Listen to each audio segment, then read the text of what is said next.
Bonjour à tous, bienvenue dans cette nouvelle vidéo sur ma chaîne YouTube et on se retrouve aujourd'hui pour parler de Pékin Express épisode 4. Je sais, la review a beaucoup de retard, mais vendredi j'ai eu vraiment absolument pas le temps de la tourner et c'est pas faute d'avoir essayé mais j'ai pas eu le temps.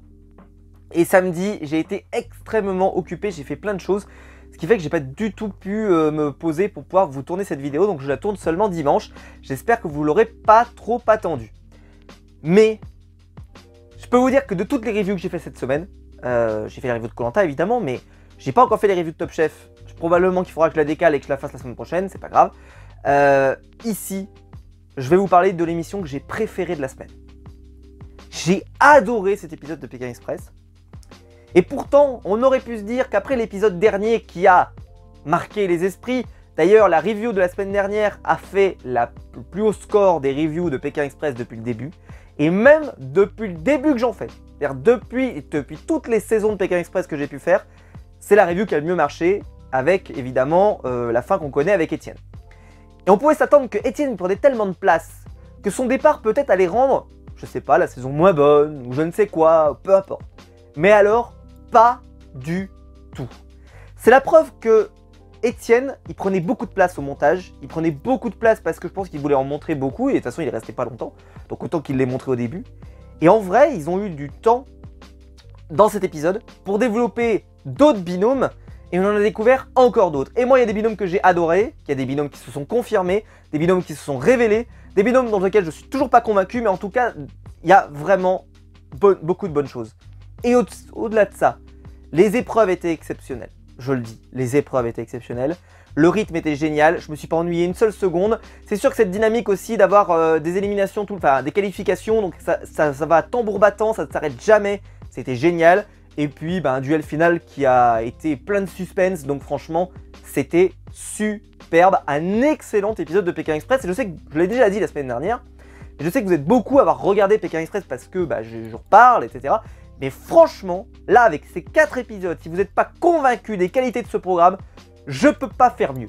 On ne peut pas faire mieux parce que clairement ces 4 épisodes, ils nous ont montré des choses très différentes, des qualités très différentes du programme.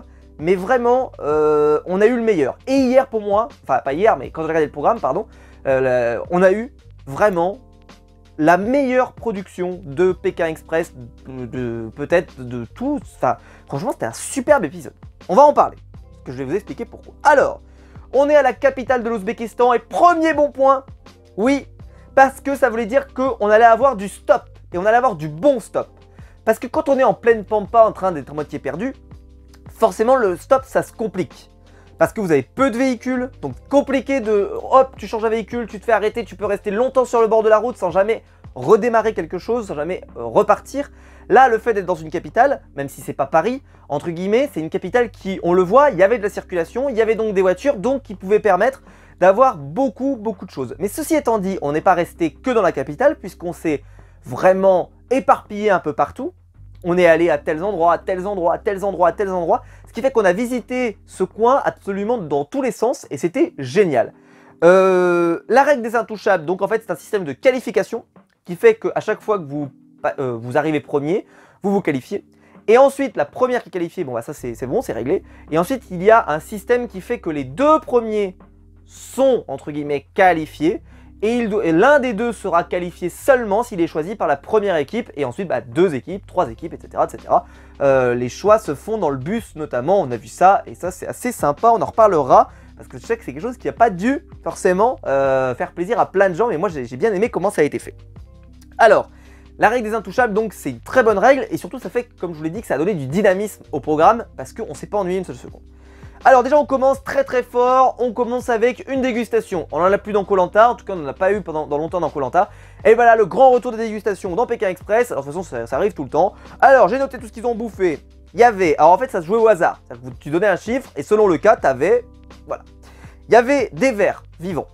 Il y avait des couilles de taureau, une couille chacun. Elles sont énormes et ça a l'air dégueulasse. On va pas se mentir, ça a l'air dégueulasse. Le fromage épicé, qui semblait donc être le plus simple, mais il y en avait énormément. C'est-à-dire que c'était pas la difficulté de juste le goût, c'était qu'il y en avait beaucoup à manger et ça peut être dérangeant pour certains. Alors franchement, Je ne l'ai pas mangé, donc je peux pas vous dire si ça m'aurait dérangé ou pas. Mais sur le papier, c'était effectivement celui qui semblait le plus facile. Au final, ça va pas se vérifier parce que le binôme qui va l'avoir va plutôt galérer. Il va y avoir une sorte de saucisse fermentée qui avait l'air particulièrement... faut aimer quoi. Du lait fermenté. Alors ça, il y a des gens qui aiment, il y a des gens qui aiment pas. Voilà, on verra que tout le monde n'est pas universel. Et encore des vers vivants, mais je crois que c'était pas exactement les mêmes. Bon, Tariq et Ahmed vont au tirage tomber sur les vers, donc plein de petits vers. Et bon, bah notre ami Tariq, lui, il se dit tiens, moi, je suis chaud, moi ça me fait pas peur. Et il prend tous les verres, au lieu d'en prendre un par un, il les prend tous, il les met tous dans sa bouche, sauf qu'il se rend compte que c'est dégueulasse à partir du moment où il met son premier coup dedans, parce que forcément, bah, c'est rempli de liquide, on le sait, nous, si vous regardez Koh-Lanta depuis des années, vous le savez, c'est rempli d'un jus un peu, qui donne pas envie, quoi. Ce qui fait que quand on a plein dans la bouche, bah, et en plus, bah, ça tue pas tous les verres qui sont dans ta bouche, donc en réalité, il y en a qui continuent de bouger. Bref, c'est absolument pas du tout ce qu'il fallait faire, et donc il crache tout. Ce qui fait qu'il en a par terre et donc bah, Stéphane leur dit qu'il faut ramasser. Donc ils perdent du temps en plus là-dessus. Donc plus gros yeux, gros ventre pour notre ami Tariq. Alors Jean-Claude lui, il était pépouze au bar. Alors lui c'est pas de problème. Il arrive, il boit son lait. Allez vas-y mon petit, je te bois tout ça d'une traite. Pam pam pam pam pam. Une sacrée décence, hein, une sacrée descente, excusez-moi. Clairement voilà, voilà, hein, on a hâte de le retrouver dans les bars de nos régions, notre ami Jean-Claude. Son petit-fils, lui, par contre, va galérer un truc de ouf à boire le lait, alors que pour moi, ça me semblait être un des trucs les moins difficiles à boire. Parce que, bah, je sais pas, tu te concentres et puis tu bois. C'est plus difficile, je trouve, quand t'as quelque chose à mâcher et qu'en plus c'est désagréable à mâcher, comme par exemple la testicule ou même la saucisse fermentée, tu vois, quand il faut vraiment le vouloir, quoi. Là, j'ai envie de dire, tu bois et puis tu te concentres pas, et tu cherches pas, et tu réfléchis pas, et je pense que moi j'aurais pu mieux m'en sortir sur celui-là. Mais bon, voilà, donc Axel va vraiment avoir des grosses difficultés là-dessus. Donc celles qui vont partir en premier, c'est Charlotte et Sarah. Parce que, bah voilà, le truc qu'elles vont avoir mangé, elles vont s'en sortir très vite. Et Axel et Jean-Claude vont partir en deuxième. Et c'est Axel qui a vachement retardé parce que sinon, Jean-Claude, il était prêt à partir. Lui, ça, dans 5 minutes, il était prêt. On a beaucoup de choses. Et Jérémy et Fanny vont finir par abandonner. Alors, ils vont pas abandonner comme ça fait Étienne, c'est juste, bah, ils se sentent pas capables de pouvoir tout manger. Et en fait, il y a tellement de retard, parce que les autres vont partir les uns après les autres, qu'ils savent qu'ils peuvent pas gagner. Alors, c'est pas grave dans l'absolu, parce que en fait, si tu manges jamais, bah tu pars jamais. Mais tu sais qu'avec la règle des intouchables, comme ça a été précisé au début, tu perds pas en fait. Tu vas juste perdre cette séquence-là, mais après tu redémarres à zéro, tout le monde redémarre au même endroit, etc. etc. Donc voilà, ils se forcent pas plus que ça, ils y arrivent pas, ça sert à rien, et ils sont tout de suite assez... bah en fait, ils y arrivent pas. Et ceux qui vont le plus galérer, c'est les frères belges, puisque eux, bah, ils vont avoir la fameuse couille de taureau, qui est infernal à manger parce qu'on le sait, c'est très caoutchouteux, donc, et en plus ça a un goût particulièrement désagréable pour nous. Bah voilà, hein. Et alors j'ai adoré cette phrase, parce que t'as Stéphane qui en gros un peu de compassion entre guillemets qui arrive et qui dit bah allez, il faut y arriver, allez, on a confiance, vous allez y arriver. Bref, il essaye un peu de les motiver, et il y a l'autre qui lui répond, qui lui dit vous en voulez un peu Stéphane? Allez, j'en ai en trop, si vous voulez, je vous le donne. Et là, t'as Stéphane qui fait ah non, voilà, bah, ferme ta gueule alors. Ferme ta gueule. Ça m'a fait beaucoup rire. Il m'a pas dit ferme ta gueule, hein, c'est moi qui le rajoute. C'était très drôle. C'est le vous en voulez un peu, Stéphane? Allez, j'ai du rab. Franchement, j'ai du rab à la cantine, si vous voulez, je vous en apporte. Allez, viens manger, Stéphane. C'était magnifique. Donc voilà, et après, je me disais, bah, il n'y aura peut-être pas une autre épreuve. Mais si, il y a une deuxième épreuve, c'est-à-dire que.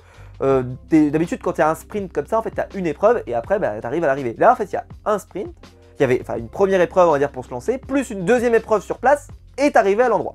Donc vraiment 3 épreuves, 2 épreuves. Donc il fallait arriver sur un énorme marché et reconnaître à l'odorat un élément. Alors donc c'était pareil au hasard, tu choisis un des éléments, paf, et tu sens ce que ça a l'air de sentir. Et alors les filles elles ont eu à renifler de l'ammoniac. Alors l'ammoniac c'est un peu ce qui est dans l'alcali il me semble, donc c'est un goût très très fort, mais surtout en fait moi qui en ai déjà senti, c'est un côté un peu ammoniac l'alcali, ça sent rien en fait, ça ne sent rien, c'est-à-dire que ça sent très fort, enfin ça sent très fort hein, mais ça sent, ça n'a pas une odeur particulière, donc c'est hyper dur à identifier, parce que ça anesthésie tout, et ce qui fait d'ailleurs que quand tu vas ressentir des choses derrière, et voilà. Donc c'est pas génial, donc je comprends qu'elles aient galéré parce que franchement c'était hyper dur à trouver. D'autres vont avoir un cartilage séché, notamment à devoir se retrouver. Bon.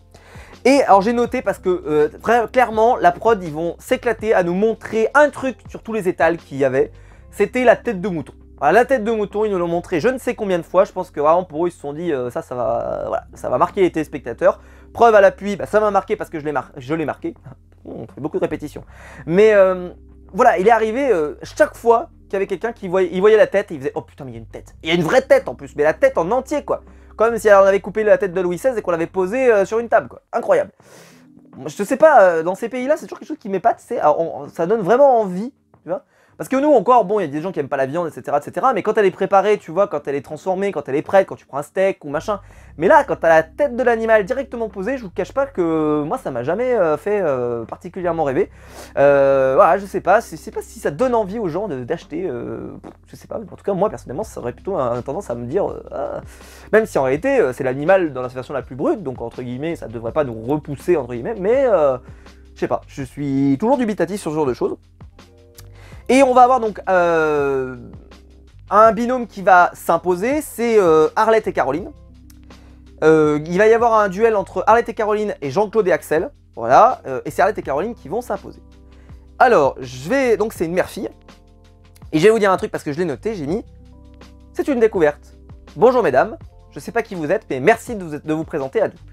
J'avais aucune note de ce qu'elles ont pu faire les 3 épisodes précédents. Je ne sais pas. Si vous avez un truc qui vous revient en mémoire, dites-moi. Peut-être que vous avez un Alzheimer moins prononcé que chez moi. Mais alors moi, j'avais aucun souvenir. Alors là, emploi fictif absolument incroyable parce que j'avais aucun souvenir. Je me souvenais pas de les avoir vus faire quoi que ce soit. Une épreuve marquante, un stop marquant, un truc marquant, rien. Donc là, elles gagnent en plus. Et alors pas de bol, parce que quand elles gagnent, bah forcément elles sont exclues du jeu. Elles vont aller dans un bus, etc. Bon, on les reverra pas. Ce qui fait que, bah oui, ok, elles ont gagné, mais par contre, on les reverra quasiment pas. Donc pour l'instant, j'ai aucun intérêt sur ce binôme. C'est-à-dire que j'ai marqué, c'est une découverte, je les ai découvertes. Je sais que voilà, je découvre ces gens, mais pour l'instant, j'en pense strictement rien. Parce que clairement, bah oui, ok, elles ont fait un bon début de parcours, mais rien de mémorable. Deuxième sprint. Axel va nous lancer. Et là, je sens qu'Axel, il rentre dans mon équipe. Il va dans ma team, comme dirait dans The Voice. Puisque ça y est, le franglais s'impose comme langue internationale reconnue mondialement, puisque Axel va nous lancer une phrase. Et alors là, celle-là, le franglais vaincra. Alors là, il a déjà vaincu, j'ai même envie de dire. We can win grâce à you. We can win grâce à you. Alors ça, cette phrase, quand il monte dans la voiture, il y a une construction qui m'épate. C'est-à-dire que ça commence We can win, ensuite grâce à you. Magnifique. Là c'est de l'anglais, ça c'est du franglais, ça c'est une langue universelle. Tout le monde comprend cette phrase, c'est magnifique. Tu peux gagner grâce à toi. Magnifique. Cette traduction est géniale, c'est bien écrit. We can win grâce à you. Ça c'est de l'anglais, que je maîtrise. Ça je maîtrise. Il mérite. Et alors là, meilleure épreuve. Parce que déjà l'épreuve sur le marché était top déjà. J'en ai pas parlé, mais elle était top. Hein. C'est juste que c'était hyper dur, mais elle était top. Et là, épreuve de foot. Donc, t'as un casque qui t'empêche de voir, entre guillemets, au premier plan, et en fait, tu vois par une caméra du dessus. J'avais jamais vu ça. Alors, il y en aurait des gens qui pourraient confirmer que peut-être des youtubeurs en France l'auraient fait. Peut-être un McFly et Carlito, peut-être un Pierre Cross, peut-être, je ne sais pas, je ne regarde pas ces gens. Je suis désolé, mais je fais partie des gens qui ne regardent pas ces gens. Et oui, il y en a sur YouTube. Ouais, ils sont beaux avoir des millions d'abonnés, bien plus que moi, et ben je regarde pas. Donc je peux pas savoir. Mais en tout cas, je fais confiance aux gens qui m'ont rapporté ça. Hein.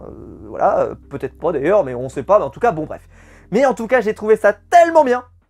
Alors, parce que là, il y a tous les atouts d'une épreuve bien faite. C'est, contrairement à ce que je vous disais d'ailleurs sur l'épisode de Koh-Lanta de cette semaine, où je vous disais, oui, il y a des épreuves qui des fois ont l'air cool pour les candidats à faire, d'autres qui ont l'air cool à regarder, et puis des fois il y a des épreuves qui sont pas cool pour les candidats, et même nous c'est chiant à regarder parce que c'est mal filmé, etc. Là, c'est cool pour les candidats à faire, c'est cool pour nous à regarder, c'était le parfait mélange de ce qu'on peut faire à la télévision, et en même temps c'était fun, drôle. C'est super parce que ça n'a pas vocation à citer une femme, citer un homme, citer ce que tu veux. C'est génial en fait, parce que t'as pas besoin d'être bon au football, et j'ai même envie de dire que si t'es bon au foot, tu peux encore plus te ridiculiser, parce que les trois quarts, ils ont voulu faire les malins, et puis au final, ils ont mis leur but contre eux. Donc les Belges, ils arrivent premiers. Voilà, les Belges, ils arrivent premiers, sauf que mal de bol, qu'ils arrivent, ils leur disent, oui, pas de bol, ben, il faut que vous attendiez quelqu'un pour jouer. Donc même s'ils sont arrivés premiers, ils vont devoir attendre qu'un autre binôme arrive. Donc ils arrivent, et puis quand ils voient qu'il y a du foot, ils se disent, bon, franchement... ça va être une épreuve pour nous, ça, parce que nous, on se sent bien sur ce genre d'épreuve, voilà, nous, on sait jouer au football, on maîtrise. On l'avait vu à la Coupe du Monde. Ah, lag. Il faut attendre un binôme pour jouer, donc ils attendent, et c'est Jérémy et Fanny qui arrivent. Jérémy, il marque contre lui-même, voilà, c'était génial, où on le voit comme ça, là, et puis boum, il met un coup de pied, et attention, je le juge même pas, parce que c'était fun à mort, c'était génial. Donc les Belges gagnent et partent.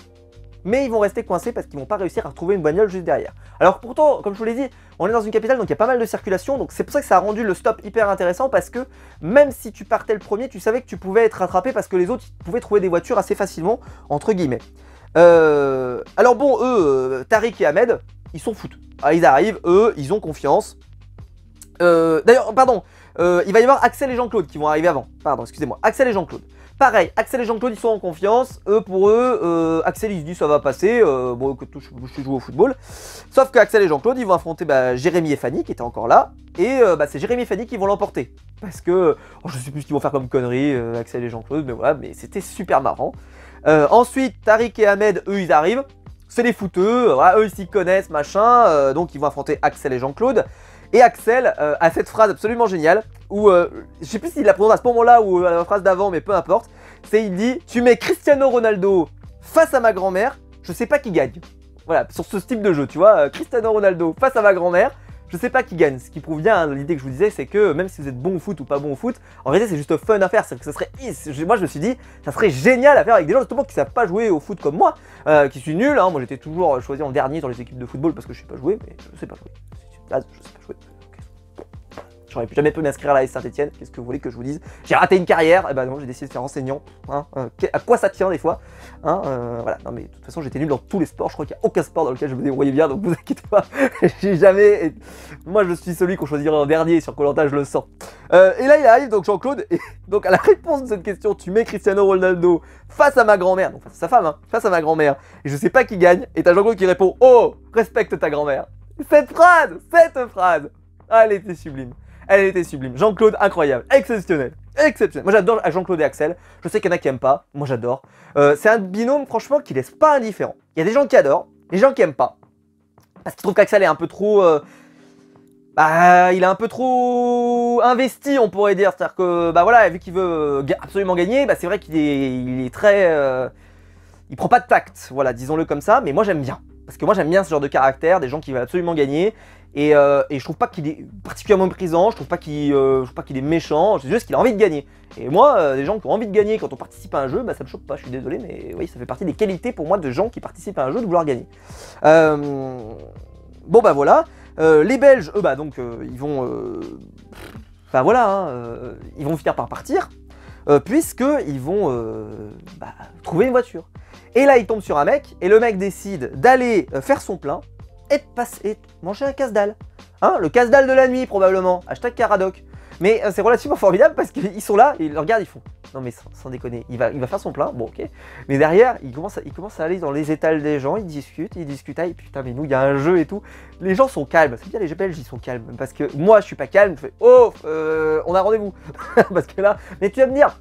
Tu peux pas te permettre parce que la personne elle est gentille, elle t'emmène, etc. Mais quand même, je veux dire, c'est très très clair. Je pense que quand même ils leur disent bien que c'est une compétition, qu'il faut gagner. Et c'est vrai que le mec qui prend son temps en disant ouais machin. En plus, je pense pas que ça leur. C'est-à-dire si t'es prêt à aller faire un petit détour, je pense que tu dois te dire aussi qu'il faut que tu te prennes au jeu quoi. Donc je pense que là-dessus ils jouent mal le coup les Belges parce qu'il faut vraiment les investir, leur dire oui allez on y va, attention on doit gagner etc. Et comme ça ils restent dedans, ils restent focus. Là je pense qu'il s'est dit juste je les emmène, c'est des autostoppeurs, faut vraiment les mettre dans la compétition je pense. Je pense que c'est la meilleure solution pour gagner. Donc Jean-Claude et Axel vont arriver premiers.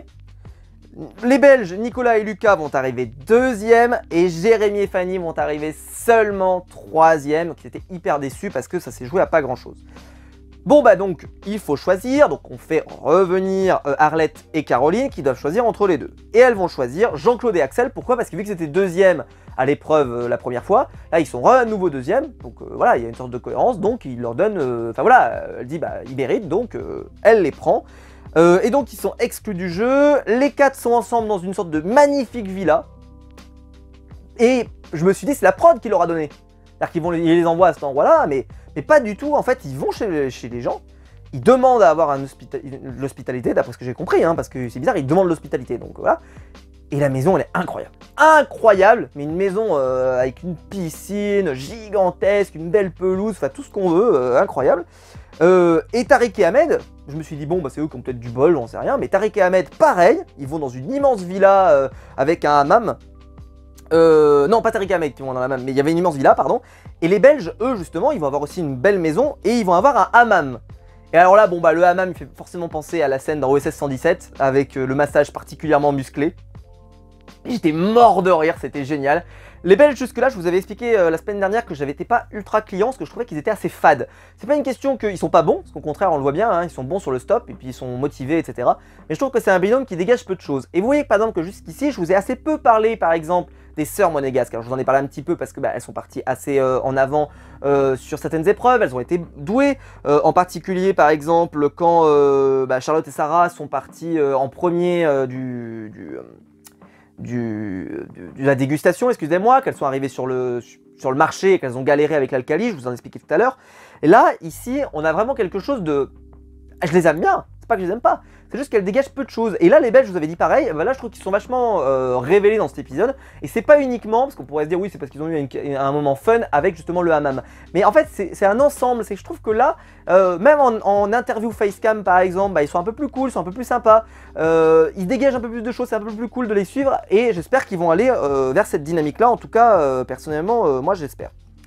Donc, bon passage chez l'habitant, j'ai pas retenu énormément de choses, c'est peut-être la déception de cette saison d'ailleurs, il n'y a pas vraiment de scène mémorable chez l'habitant, à part le hammam là, particulièrement, mais des fois il y avait des scènes un peu d'émotion, un peu de choses, etc. Là c'est un petit peu moins le cas, ceci dit, bon ça viendra peut-être par la suite, et puis là ça s'y prêtait pas tellement, parce qu'ils sont dans une grande ville, ils sont pas forcément confrontés à une immense pauvreté, même s'il y avait des maisons plus modestes, là c'était peut-être un peu moins facile d'en arriver là.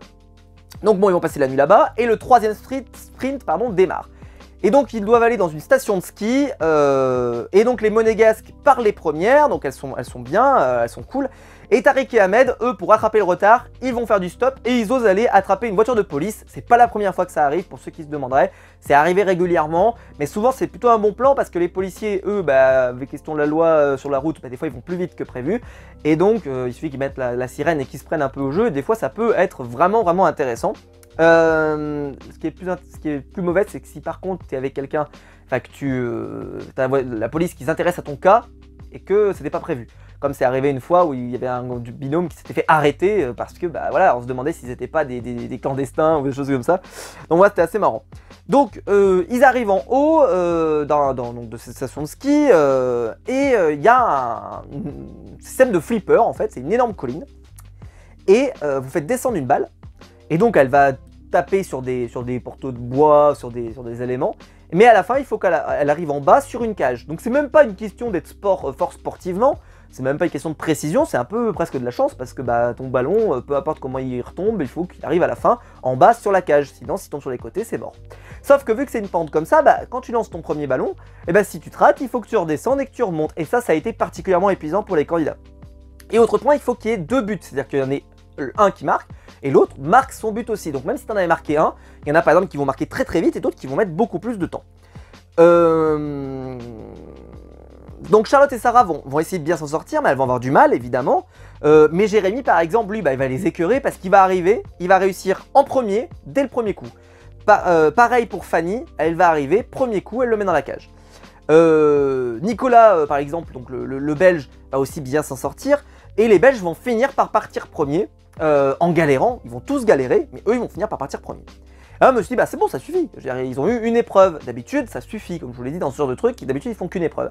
Et là, non, ils vont faire deux épreuves, quand ils redescendent, on leur indique qu'il faut récupérer une bassine d'eau, qu'ils peuvent remplir comme ils le souhaitent, mais qu'ils devront ramener, donc d'abord il y a un trek qui dure à peu près, alors j'ai noté, je crois que c'est 5 km à pied, plus une partie en stop qui fait que si tu renverses toute l'eau dans la bagnole, c'est pas génial. Surtout que le mec va pas être content, donc bon bref, peu importe.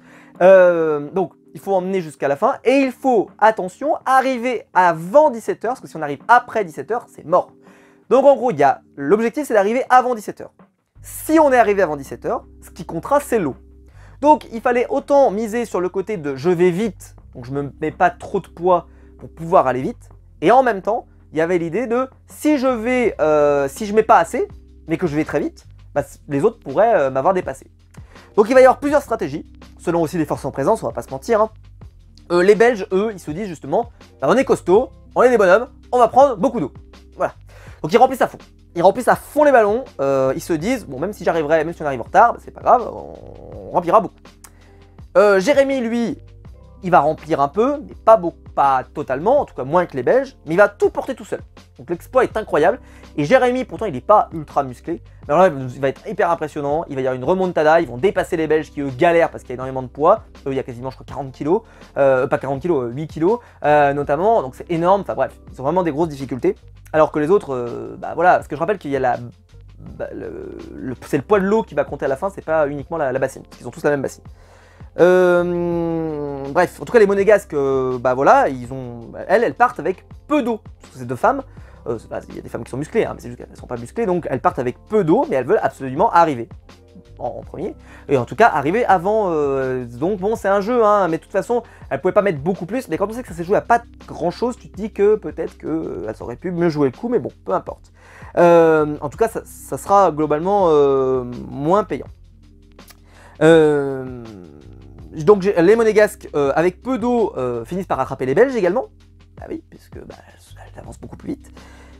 Et Ahmed, lui, avec Tariq, eux ils montent, voilà. Et là c'est la scène gaudriole, hein, on s'éclate. Il tombe, il fait renverser la moitié de l'eau. C'est du grand n'importe quoi, mais c'était hyper marrant, c'était génial. Et là on va se positionner dans le bus. Alors Axel, lui, il est favorable, il est dans l'équipe, le fameux le mérite. C'est-à-dire que la personne qui arrive par rapport à tout ce qui a été fait depuis le début, nous on va choisir le plus méritant. Alors, petite précision sur ce sujet, parce que c'est extrêmement important que vous compreniez ça, c'est que quand vous regardez l'émission, observez bien, c'est toujours le cas d'ailleurs dans cette épreuve-là, Stéphane ne donne pas la position des candidats aux personnes qui arrivent. Il leur dit juste, voilà, machin est arrivé et machin sont arrivés dans les deux premiers. Ils vous disent pas, lui il est arrivé en premier et elle est arrivée en première. Ce qui fait que pour la question du mérite, c'est extrêmement compliqué. Donc ce que va faire notre ami Axel, c'est qu'il va prendre l'ensemble. C'est-à-dire qu'il dit, depuis le début, ceux qui sont les plus forts, c'est les Belges. Vraiment, ils sont les plus forts, ils gagnent plein de choses, machin. Donc c'est eux qui doivent gagner. Donc on les choisira presque automatiquement s'ils sont là. Et les filles, elles par contre, la mère et la fille vont réfléchir un peu, mais elles disent bah ouais mais franchement justement vu qu'ils sont forts, ça vaut peut-être le coup de les envoyer en dernière chance, parce qu'entre guillemets, nous, enfin dans le duel final, parce que nous, au moins ça éliminerait un binôme fort, et prendre un autre binôme qui est peut-être plus sympa, voilà, nous on est des binômes qu'on aime mieux peut-être, donc voilà. Même si elles disent pas qu'elles aiment pas les Belges, hein, c'est pas une question, c'est juste qu'elles voudraient plutôt un autre binôme. Et elles sont plutôt sur Jérémy et Fanny parce que c'est un peu le choix du cœur. Et donc tu auras un peu le choix du mérite contre le choix du cœur. Sauf qu'Axel il en démord pas, il veut absolument prendre les Belges. Ok. Alors on a une arrivée, les monégasques arrivent première, intéressant. Jérémy et Fanny arrivent deuxième, les Belges arrivent troisième et on nous rappelle à ce moment-là que ils ont un pass express. Et qu'ils peuvent l'échanger si jamais ils sont au duel final. Et Tariq et Ahmed, ils arrivent à 16h57, donc ils sont derniers, mais ils sont quand même dans le temps. Ce qui est dommage, c'est ce que j'ai marqué, c'est qu'il n'y a pas eu un compte à rebours épique pour l'arrivée de Tariq et Ahmed, parce que franchement il restait que 3 minutes, donc ça aurait pu être génial de nous faire un énorme compte à rebours. Attention, il reste 5 minutes, il reste 4 minutes, etc. Et les voir courir pour arriver. Je pense que là-dessus M6 a galéré. Ceci étant dit, c'est que vu que l'émission c'est quand même fini globalement tard, je pense qu'ils n'ont pas voulu perdre de temps. Mais c'est dommage parce qu'ils sont arrivés un peu... Ah ouais, Tariq et Ahmed sont arrivés. Alors qu'ils sont arrivés à 3 minutes quoi. Donc en vrai, il y avait moyen de faire un énorme suspense là-dessus et je trouve qu'ils l'ont hyper mal géré. Enfin, en tout cas là-dessus, ils l'ont mal géré. Bon. Donc ça, c'est le timing des gens qui arrivent. Bon. Maintenant, il faut faire le poids de l'eau, comme je vous expliquais. Donc, les monégasques, j'ai noté, donc elles ont 3,85 kg. Donc elles ont très peu de poids. Donc elles vont finir dernière. Les Belges, eux, ils ont presque 9 kg, 8 kg 65. Juste d'eau, hein, parce que je rappelle qu'il y avait la bassine, on est même qui pesait déjà son poids. Donc ils sont premiers. Voilà, pendant longtemps, ils ont été premiers. Ils ont même été premiers tout le long d'ailleurs, oui. Jérémy et Fanny, eux, ils ont 4,95 kg, donc ils sont deuxièmes. Et c'est là que tu te dis que c'est regrettable que Tariq ait fait tomber la moitié de l'eau, hein, puisque... Ahmed, pardon, c'est Ahmed qui avait fait tomber l'eau. Puisque Tariq et Ahmed vont arriver avec 4 kg d'eau. Et donc quand on y pense, on se dit, ah, si jamais il n'avait pas fait tomber, est-ce qu'ils n'avaient pas les 5-6 kg demandés? C'est une erreur qui coûte très cher à Tariq et Ahmed, ça coûte très cher. Ceci étant dit, ils sont arrivés globalement à 3 minutes près, donc on se dit qu'en vrai, bon, c'est quand même relativement juste, donc on va pas non plus polémiquer 3 jours, mais en tout cas, ils étaient pas loin. Donc c'est Belge contre Jérémy et Fanny, donc la composition qu'on avait entendu parler dans le bus. Ok. Alors on se dit que ils ont beaucoup discuté dans le bus, donc normalement ils doivent être mis d'accord. Et en fait ils ne sont pas du tout mis d'accord, hein. Ils ont discuté dans le bus, mais ils ne sont pas mis d'accord. Donc ils repartent discuter, mais du cas qu'ils avaient déjà évoqué il y a 5 minutes. Donc tu te dis que franchement ils ont parlé pour rien dans le premier cas, mais bon bref, peu importe. En tout cas ça nous a permis de savoir que nous, Axel il voulait telle chose, et que les filles elles voulaient telle chose. Alors là on est dans une position, alors là c'est si jamais personne ne se met d'accord, il n'y a pas de décision. Et Axel il va rester buté, il va dire je veux pas. Les filles elles vont dire je veux pas, je veux Jérémy et Fanny. Lui il va dire les Belges. Le grand-père, il a pas vraiment d'avis, il s'en fout un peu. Hein, lui, il a bu son lait, lui, c'est pour lui la paix. Donc, bon, mais sauf qu'Axel, il en démord pas. Et ce qui fait que si personne ne plie, bon. Sauf que comme je vous l'avais expliqué tout à l'heure, la mère et la fille, elles n'avaient pas un super argument, c'est-à-dire que le côté de je veux pas choisir les Belges, mais c'est pas parce qu'elles les aimaient pas, c'est juste parce que, bon, elles se disaient peut-être que ça vaut mieux le coup, entre guillemets, et puis, si jamais on peut éliminer, mais pas pur, pas mieux, et puis bon, c'est pas grave, je veux dire. Tu sentais qu'elles jouaient pas leur vie là-dessus. Mais ce qui fait qu'elles avaient aucun, si vous regardez, elles ont aucun argument particulier pour convaincre Axel. Et de toute façon, Axel il n'a pas envie d'écouter. Alors ça c'est un comportement qui effectivement peut t'agacer. Ceci étant dit, quel est le bilan? C'est Axel qui gagne au final, puisqu'elle plie. Ceci étant dit, je comprends pas pourquoi il a fallu plier. Moi je pense qu'il aurait... Parce que là les deux, ils se mettent pas d'accord. Moi je pense que les filles, pourquoi elles ont plié? En vrai, si elles étaient restées bloquées sur leur position, ok, on se met d'accord, on le fait à pierre, papier, ciseaux. Moi, je l'aurais fait à pierre, papier, ciseaux. C'est-à-dire que voilà, Axel, t'es bloqué, et écoute, on le fait à pierre, papier, ciseaux. Comme ça, c'est le hasard. Voilà, nous, on est d'accord. Nous, on est à deux, on veut absolument ça. Toi, tu veux absolument ça. Franchement, tes arguments sont bons, les arguments sont bons. J'ai envie de... voilà, on le fait à pierre, papier, ciseaux, ou ce que tu veux, hein, la courte paille, mais pierre, papier, ciseaux, c'est quand même plus simple. On le fait, 1, 2, 3, et celui qui gagne, hop, gagne. Ça n'a pas été proposé parce qu'au final, les filles vont se montrer raisonnables. Elles vont pas aller jusqu'à là. C'est-à-dire que vu qu'Axel il est buté, elles vont pas aller jusqu'à le pousser à ce niveau-là. Mais normalement, elles n'avaient pas à changer d'avis. C'est-à-dire qu'il n'y avait pas une obligation de changer d'avis. Il fallait juste se mettre d'accord. S'il n'y a pas de possibilité de se mettre d'accord, moi je l'aurais fait à pierre, papier, ciseaux. Je vous le dis sincèrement. Ça n'a pas été proposé. En tout cas, on l'a pas vu à l'image. Parce que peut-être qu'il avait refusé, peut-être, j'en sais rien. Mais en tout cas, il n'a pas proposé. Donc, Axel va imposer et c'est les Belges qui se qualifient. Ok, donc on nous a rappelé le pass express pour qu'il ne soit pas utilisé. Je me suis dit, tiens, c'est bizarre, ça se trouve le pass express va être utilisé là, puisqu'on nous le rappelle. Mais non, pas utilisé. Arrive donc, alors j'adore le passage de la question du pass express, je l'ai renoté. Ce moment où tu as Stéphane qui fait comme pour les colliers d'immunité, c'est est-ce qu'il y a quelqu'un qui a le pass express et qui souhaite le jouer ce soir? C'est vraiment la phrase de Denis. Qui a un collier d'immunité individuel et souhaite le jouer ce soir? Voilà, c'est exactement ça. Mais je trouve que ça rajoute un petit côté suspense. Alors même si par exemple, nous à l'image, nous on sait s'ils ont le truc, donc en fait ça fait un peu con parce que voilà. Des fois dans Koh-Lanta, ce qui est un peu sympa, c'est que des fois tu pourrais avoir un collier qui pourrait être joué ou ne pas être joué, même si tu sais qu'il est là. Mais là, nous par exemple, ces derniers temps, le collier des fois il est même pas en jeu. C'est-à-dire que les gens qui ont le collier ils sont pas là. Donc en vrai, c'est un temps qui, pour la production, voilà, est sympa parce qu'il faut qu'ils le fassent pour que les candidats se doutent de rien s'il y a même un candidat qui a le pass express. Mais là, il n'y a rien. C'est-à-dire que le pass il est là ou pas, mais voilà. Mais nous on le sait, qu'il y est pas. Donc la question elle est un peu plate, tu vois. Donc dommage. Alors que par contre, s'il était là et qu'il était en jeu, ça pourrait être plus intéressant. Donc on verra pour les semaines suivantes. Là, c'est un peu dommage. Pour les faits en tout cas. Donc, vu que Charlotte et Sarah sont arrivées en dernière, c'est elles qui vont devoir choisir leur adversaire. On pourrait se dire, hein, est-ce que c'est juste ou pas, en sachant qu'elles n'ont pas été mauvaises sur l'ensemble de la course, mais bon, elles sont arrivées les dernières, à la dernière course, donc elles sont dernières. Point. Elles choisissent donc Tariq et Ahmed. J'ai compris ce choix parce que Tariq et Ahmed semblent pas être les meilleurs en stop, donc on peut se dire qu'il y a un coup à jouer. Ceci étant dit, par contre, Tariq et Ahmed, sur les épreuves, ils n'ont pas l'air mauvais, donc à vérifier. Et les monégasques non plus. Bref, un binôme que j'aime bien, Tariq et Ahmed, et un binôme où je suis assez peu sensible, les monégasques, mais que je ne sais pas que je n'aime pas. Et je trouve que sincèrement, il n'y avait aucun des deux binômes qui devait partir. Parce que franchement, ils avaient fait un super épisode, tous les deux. Je trouve que Tarek et Ahmed, ils ont fait un super épisode, et les Monégasques, elles ont fait un super épisode. Donc, t'as pas envie de voir l'une des deux partir, et donc je l'ai senti venir gros comme une maison qu'il y aurait l'épreuve non éliminatoire. Alors, je sais, Stéphane Rothenberg vous dit toujours à chaque fois, on l'a déposé chez l'huissier, c'est prévu depuis le début, telle épreuve c'est non éliminatoire, telle épreuve c'est éliminatoire, telle épreuve machin. Bon, je sais, moi personnellement j'en ai toujours des doutes, même quand il le dit comme ça, j'ai toujours des doutes, parce que des fois ça tombe trop bien fait, c'est-à-dire ça tombe trop bien, tu vois, entre guillemets, ça tombe trop bien. Bon. Mais ce qu'on sait, c'est que on n'en avait pas eu depuis le début, donc ça m'a pas surpris non plus qu'elle arrive là.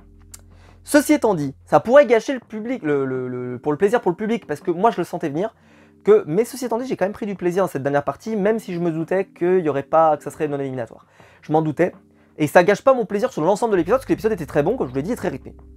Donc, faut choisir quelqu'un, donc c'est Charlotte qui va affronter Ahmed.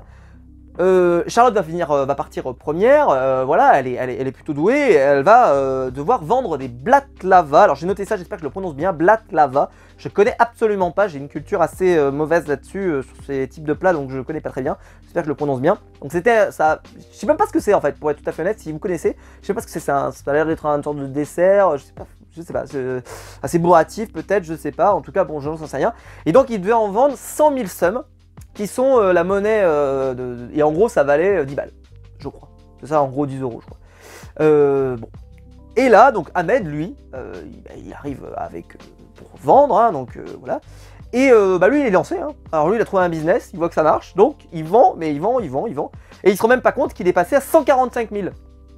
Ce qui fait que quand il voit partir son adversaire, qui elle compte au plus juste, et quand elle arrive à 100 000, elle se barre, lui, il compte pas. Et c'est seulement quand elle se barre qu'il dit: oh purée, mais elle est partie avant moi, purée, mais comment elle a fait? Moi franchement je donne tout là, et en plus je vends bien, et comment ça se fait qu'elle est partie avant moi? Mais c'est parce qu'en fait tu aurais dû partir il y a déjà 5 minutes, en vrai. Et donc là il va vérifier, il va faire: oh purée, mais j'en ai 145 000, il faut que je parte. Et donc il remonte, ça fait une finale assez serrée, donc ça relance bien le suspense. Charlotte, elle part première, elle arrive à prendre une voiture très rapidement.